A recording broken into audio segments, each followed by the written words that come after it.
Oke, mulai. Assalamualaikum warahmatullahi wabarakatuh.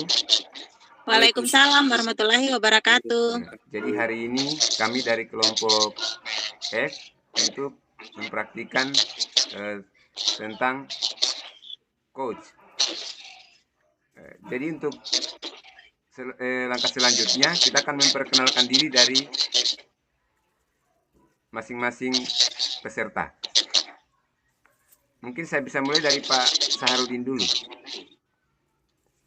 Assalamualaikum, saya Saharudin, PGP dari UPTD Negeri Tiga Waktu Selatan. Di dalam kegiatan ini saya sebagai moderator.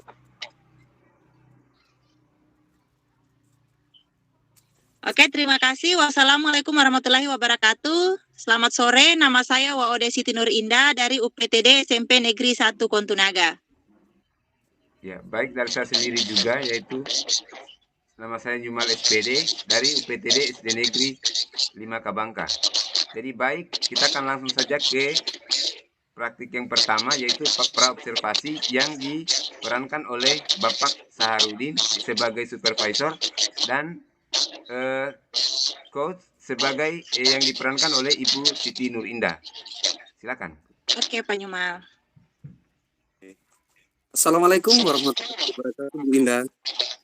Waalaikumsalam warahmatullahi wabarakatuh, Pak Sahar. Bu Indah, bagaimana kabarnya? Alhamdulillah baik. Hampir lupa, selamat pagi Bu, salam dan bahagia.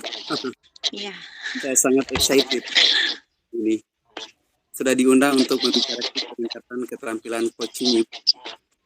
Sebagai bentuk dukungan saya, apa yang dapat saya lakukan untuk itu?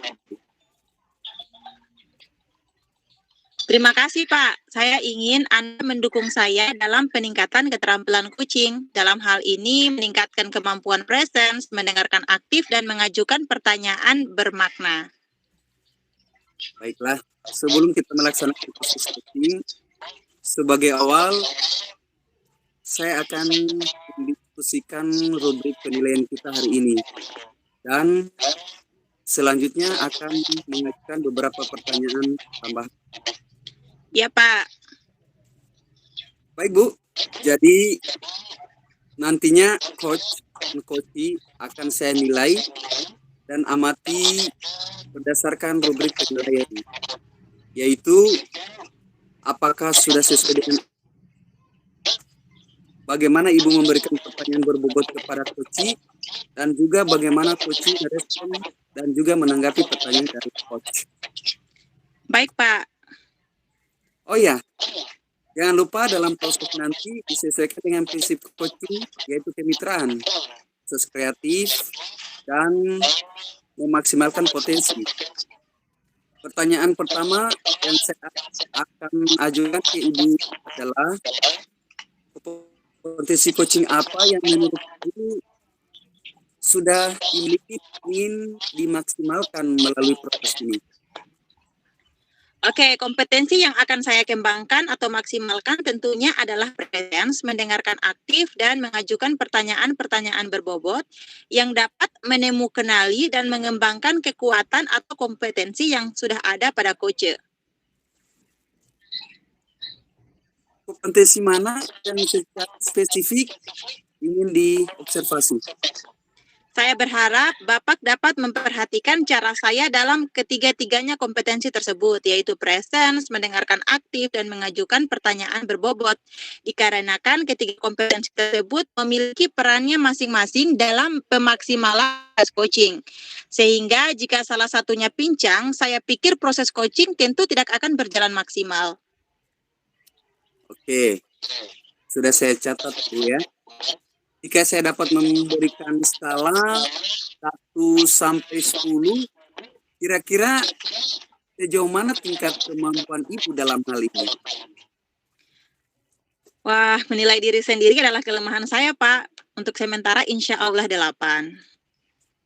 Oke, Bu. Saya berharap Ibu data memaksimalkan menjadi poin 10 ya. Terima kasih, Pak, kepercayaannya. Oh ya, Bu. Terakhir, indikator yang bagaimana yang Ibu inginkan sebagai bentuk ketercapaian tujuan pengembangan dalam proses coaching ini? Saya ingin coach saya dapat menemukan solusi dari permasalahannya atau menemukan langkah-langkah terbaik dalam mengatasi permasalahannya. Oke Bu, demikian dulu ya pra observasinya ini. Silakan Ibu melaksanakan proses coaching dengan Pak Nyumal. Coach yang saya lihat sudah sangat siap untuk bercerita hari ini. Siap Pak, terima kasih. Selamat pagi Pak Nyumal. Assalamualaikum warahmatullahi wabarakatuh. Selamat pagi Bu. Waalaikumsalam warahmatullahi wabarakatuh. Bagaimana kabarnya Pak? Alhamdulillah Bu, sehat. Bu Indah bagaimana? Alhamdulillah baik Pak. Syukurlah Bu, akhir-akhir ini bumi sedang tidak baik-baik saja. Jadi menjaga kesehatan adalah prioritas Bu. Wah Pak Nyumal, Bapak tahu aja.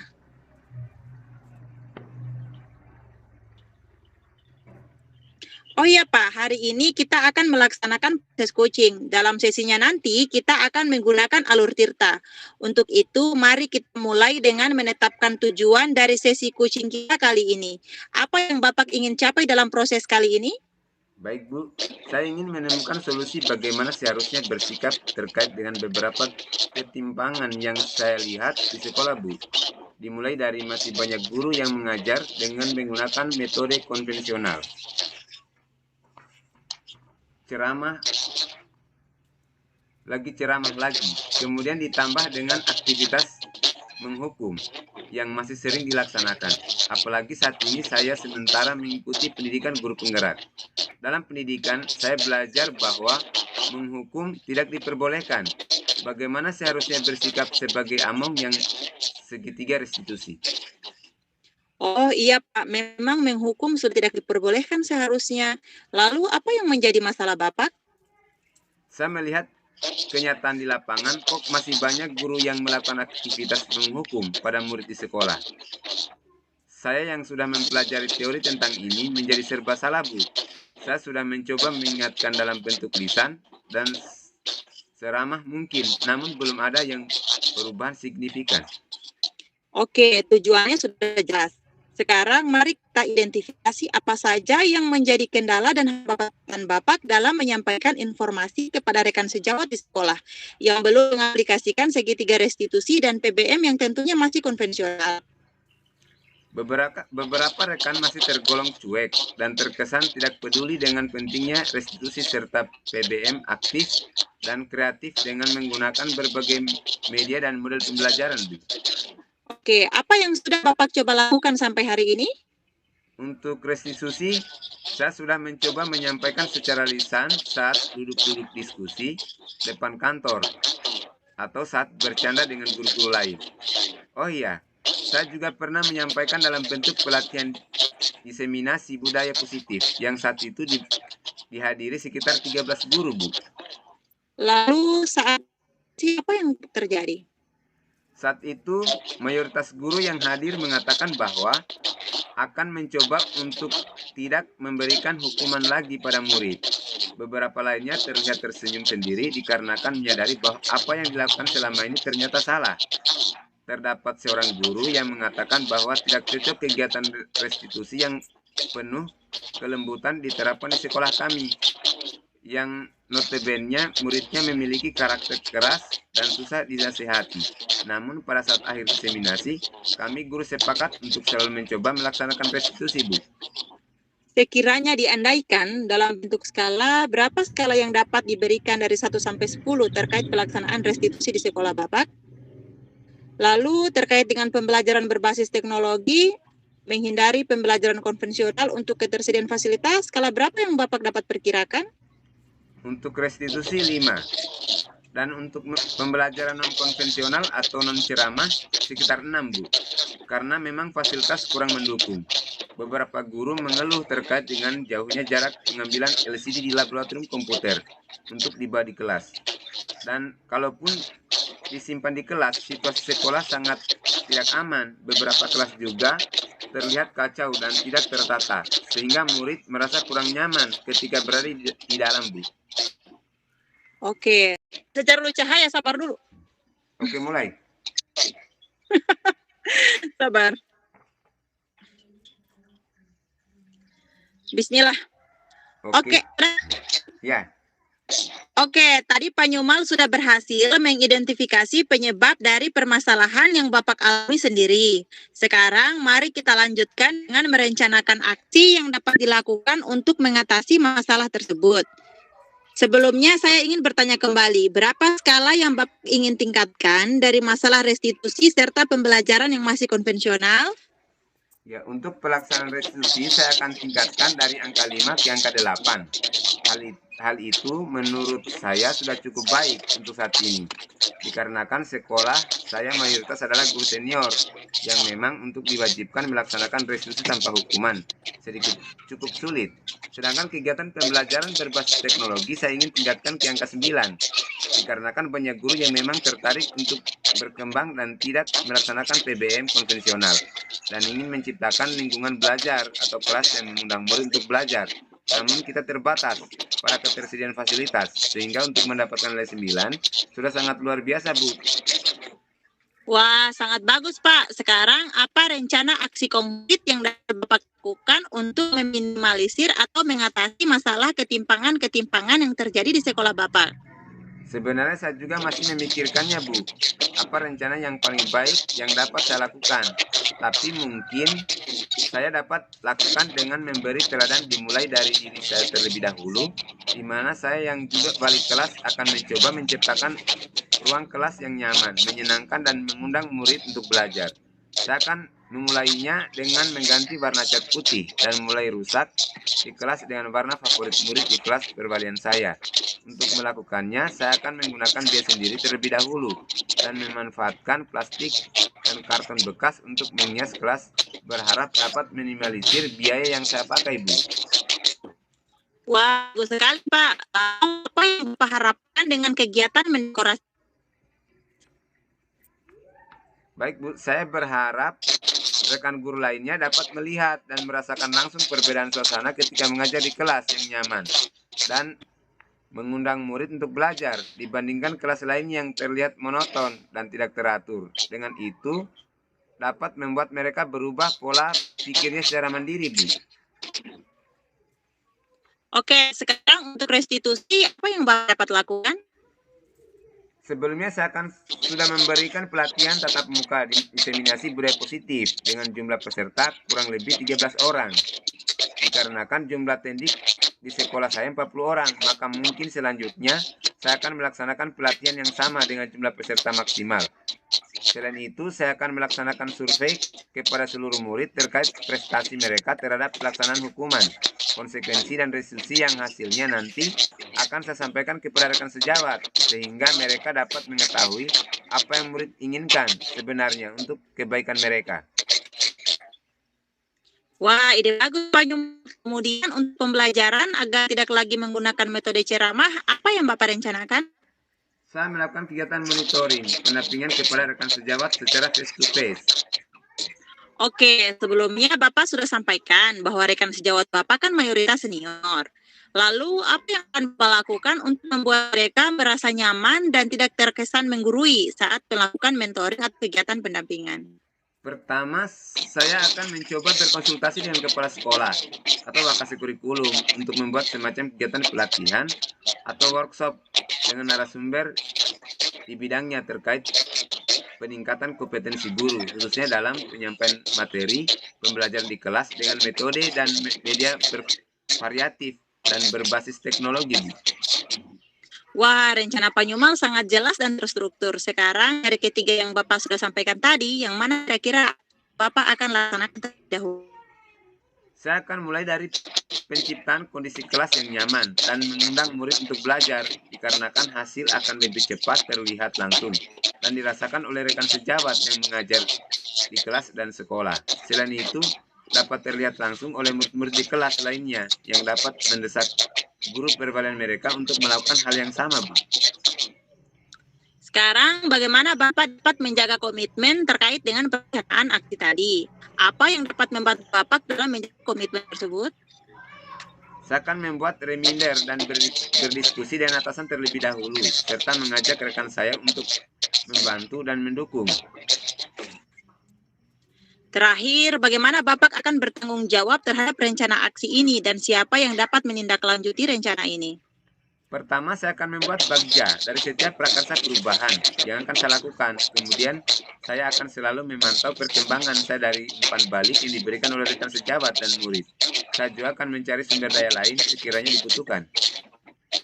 Oh iya, Penyumal, dari percakapan kita hari ini, apa yang Bapak dapatkan? Saya mendapat gambaran tentang bagaimana harus bersikap untuk mengatasi masalah. Dan tanpa saya sadari, saya menemukan solusi dari masalah rendahnya pelaksanaan restitusi, PBM konvensional, dan bagaimana mengajak rekan sejawat. Saya sangat yakin Penyumal dapat memberi dan melakukan yang terbaik. Saya tunggu kabar baiknya ya, Pak. Terima kasih, Bu. Saya juga berharap demikian. Ya, stop dulu. Kasih mati dulu Penyumal. Kasih mati dulu, Iya. langsung pas ke observasi. Supaya gampang kau edit.